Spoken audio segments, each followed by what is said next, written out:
Salve fratres, welcome back to the jungle of Protestantism. Salam dari Kota Palangkaraya, Provinsi Kalimantan Tengah, Keuskupan Palangkaraya.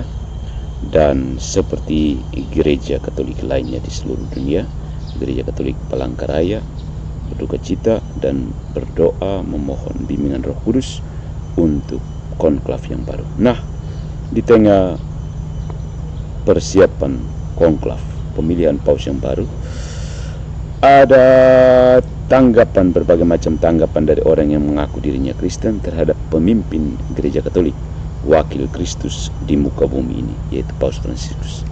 Menurut saya, ada upaya seorang Protestan konservatif untuk membaptis Paus Fransiskus dengan ajaran Calvinisme.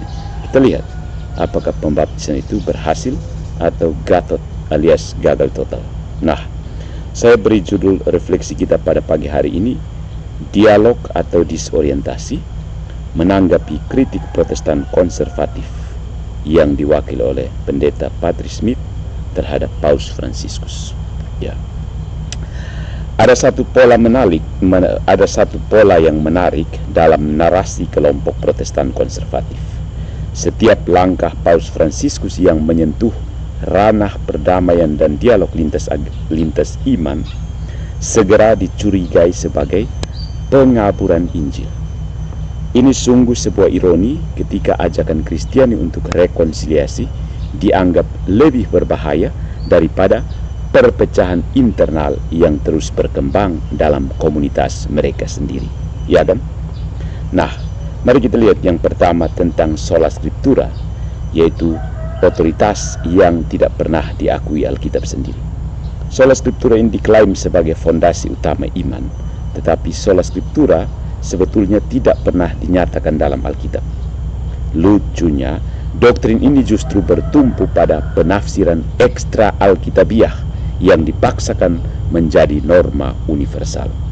Disinilah kita menyaksikan sebuah paradoks. Penolakan terhadap tradisi gereja berdasarkan suatu tradisi baru yang lebih muda dari gereja desa tertua di Roma. Ya. Apakah warisan 1500 tahun iman Katolik harus ditundukkan pada interpretasi yang baru seumur jagung? Dan itu pun tanpa konsensus internal, bukan? Yang kedua, reformasi belum selesai. Ini adalah retorika abadi tanpa tujuan. Senseless. It doesn't make sense. Pernyataan bahwa reformasi belum selesai lebih menyerupai slogan politik daripada prinsip teologis. Setiap perpecahan baru tampaknya disambut sebagai kemajuan, bukan kegagalan. Jika demikian, maka tujuan akhirnya adalah reformasi yang tak pernah berujung. Sebuah Babel doktrinal yang mengagungkan kebebasan pribadi lebih tinggi daripada tubuh Kristus yang satu. Ya. Apakah perpecahan adalah buah roh atau gejala ketidakmampuan untuk hidup dalam persekutuan yang memiliki struktur dan otoritas? Poin yang ketiga, dialog dianggap sebagai ancaman. Ketakutan terselubung atas keterbukaan. Ada rasa tidak nyaman yang kentara saat Paus mengulurkan tangan kepada umat Kristen non-Katolik. Reaksi alergis terhadap ekumenisme bukanlah pembelaan Injil, ya, melainkan cermin dari kekhawatiran mendalam bahwa semakin banyak orang Kristen yang menyadari bahwa Gereja Katolik tak seburuk yang mereka sangka. Bahkan mungkin lebih tua, lebih konsisten, dan lebih bijaksana dalam menyikapi kompleksitas dunia modern. Mungkinkah ketakutan mereka ini bukan karena Paus terlalu kompromistis, tetapi karena umat mereka mulai berpikir secara historis? Poin yang keempat, teologi iman tanpa perbuatan, doktrin yang mempermudah kemandekan moral. Dengan penuh semangat, mereka membela keselamatan hanya oleh iman, namun seringkali lupa bahwa Yakobus, seorang penulis kitab suci, juga menyatakan bahwa iman tanpa perbuatan adalah mati. Di tengah keteguhan terhadap sola fide, kita perlu bertanya, Apakah ini ajaran rasul-rasul atau hanya kenyamanan spiritual yang menghindari tanggung jawab moral? Sebuah iman yang tidak melahirkan tindakan kasih bukanlah kekuatan rohani, melainkan ilusi keselamatan yang menenangkan nurani namun tak mengubah hidup. Poin yang berikutnya, poin kelima, ekumenisme disamakan dengan sinkretisme. Paus Fransiskus dituduh sedang membentuk agama global karena membuka diri terhadap dialog lintas iman. Padahal Gereja Katolik dengan tegas membedakan antara dialog kemanusiaan dan penyeragaman doktrinal. Justru karena kita yakin akan kebenaran Injil, kita tidak takut duduk bersama siapapun. Ya, tidak takut duduk bersama siapapun. Yang menghindar dari dialog biasanya bukan karena yakin, tetapi justru karena goyah. Ya kan? Jika Injil mereka begitu murni dan kokoh, mengapa harus gemetar ketika mendengar ajakan damai?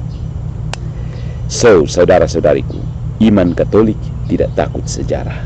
Gereja Katolik berdiri bukan di atas opini pribadi, melainkan tradisi apostolik yang telah menempuh 2 milenia.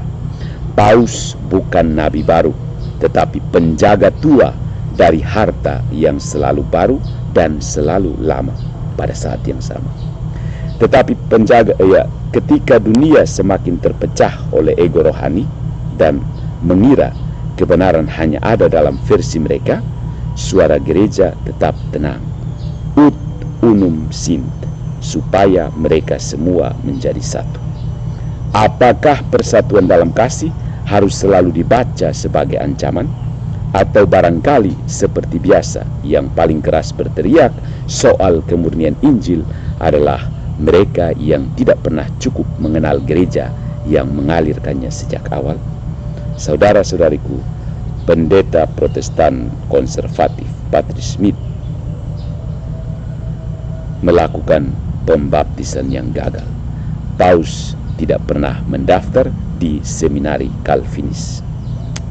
Akhirnya, mari kita simpulkan upaya Protestan konservatif yang diwakili oleh Patrice Smith ini. Sebuah proyek terbuka untuk menginjili Paus Fransiskus dengan harapan beliau akan bertobat dari ajaran Gereja Katolik dan menerima keselamatan versi 66 kitab dan 1 tafsir. Sayangnya, atau mungkin untungnya bagi dunia yang masih waras, Paus tidak pernah mengisi formulir pendaftaran untuk menjadi murid setia John Calvin. Dia tidak tergoda oleh retorika yang mengubah gereja menjadi klub debat dan Injil menjadi kutipan cherry picking. Beliau tetap sampai kematiannya dengan seluruh kekuatan tradisi gereja berdiri di atas fondasi yang lebih tua dari semua denominasi yang mengkritiknya. Bagi sebagian orang, ajakan ekumenis dari Paus dianggap sebagai tanda kelemahan, tapi mungkin justru itulah kekuatan sejatinya. Berani membuka tangan ketika yang lain hanya tahu mengepalkan tinju. Tinju-tinju kan baku gigit. Ya. Jadi ya, mohon maaf ya saudara-saudariku Protestan, kalau proyek membaptis Paus menjadi Protestan ini adalah misi rahasia kalian, maka itu adalah misi gagal total. Lebih gagal dari teologi keselamatan tanpa perubahan hidup ala sola fide. Lagi pula, kalian mungkin bisa mengutip ayat-ayat yang sama berulang-ulang, tapi kalian tak akan pernah bisa mengutip sejarah gereja untuk membenarkan diri kalian. Karena sejarah itu sayangnya untuk kalian ditulis oleh para martir, para bapak gereja, dan para paus, bukan oleh para influencer reformasi abad ke-16. Good job, Protestantisme. Saya mau mengajak kita untuk memeriksa asumsi dan kesalahan logis dari pendeta Patrice Smith dalam video terbarunya, yang seperti biasa kalau tidak menyebut Patrice Allegro pasti tidak laku.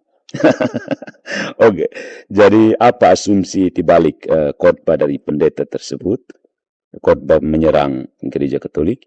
Yang pertama, asumsi bahwa Paus Fransiskus mengaburkan Injil karena terbuka terhadap agama lain. Di sini terdapat falasi, false dilema, seolah hanya dua pilihan, eksklusivisme ekstrim atau pengaburan iman. Nah, jadi Yesus yang berbicara dengan perempuan Samaria dan memuji iman perwira itu juga sedang mengaburkan Injil, ya. Kasihan, Tuhan Yesus rupanya gagal lulus teologi reformed, ya. Yang kedua, asumsinya adalah bahwa reformasi belum selesai, maka persatuan tidak mungkin. Terjadi falasi, historical fallacy, menyamaratakan kompleksitas sejarah reformasi dan menjadikannya sebagai kebenaran teologis tetap. Nah, betul, reformasi belum selesai, karena tiap minggu muncul gereja baru. Kalau begini, kita tunggu saja reformasi ke 100.000, agar Injil akhirnya murni sesuai versimu, bukan? Ya. Asumsi yang ketiga adalah Kenneth Copeland adalah sesat, maka semua yang menjalin kontak dengannya juga menyesatkan. Ya. Terdapat falasi guilt by association, menilai kesalahan seseorang lalu menyalahkan semua pihak yang terhubung dengannya. Ya. Kalau begitu, Yesus juga salah karena makan dengan orang berdosa. Tapi mungkin Yesus bukan bagian dari Reformed Movement, jadi kita maafkan dialah. Begitu. Kemudian ada asumsi bahwa keselamatan hanya melalui iman, perbuatan tidak penting. Ini ada falasi cherry picking, hanya mengutip bagian kitab suci yang mendukung opini, lalu mengabaikan ayat-ayat seperti Yakobus bab 2. Iman tanpa perbuatan, ya cocok. Jadi saya bisa berdoa semaunya dan tetap selamat asal bilang saya percaya.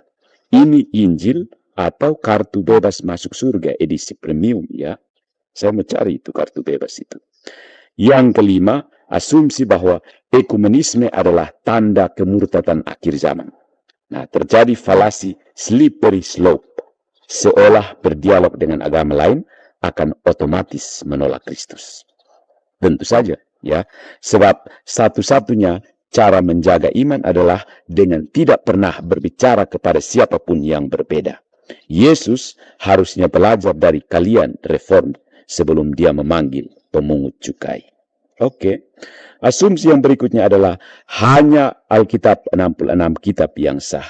Terjadi falasi begging the question, memakai hasil reformasi sebagai premis untuk membenarkan doktrinnya tanpa mempertanyakan dasar pemangkasan Alkitab. Oh ya, jadi gereja yang menyusun Alkitab malah salah dan versi Alkitabmu 1500 tahun kemudian justru benar? Hebat juga ya, sejarah bisa diubah asal pakai King James Version-nya. Oke.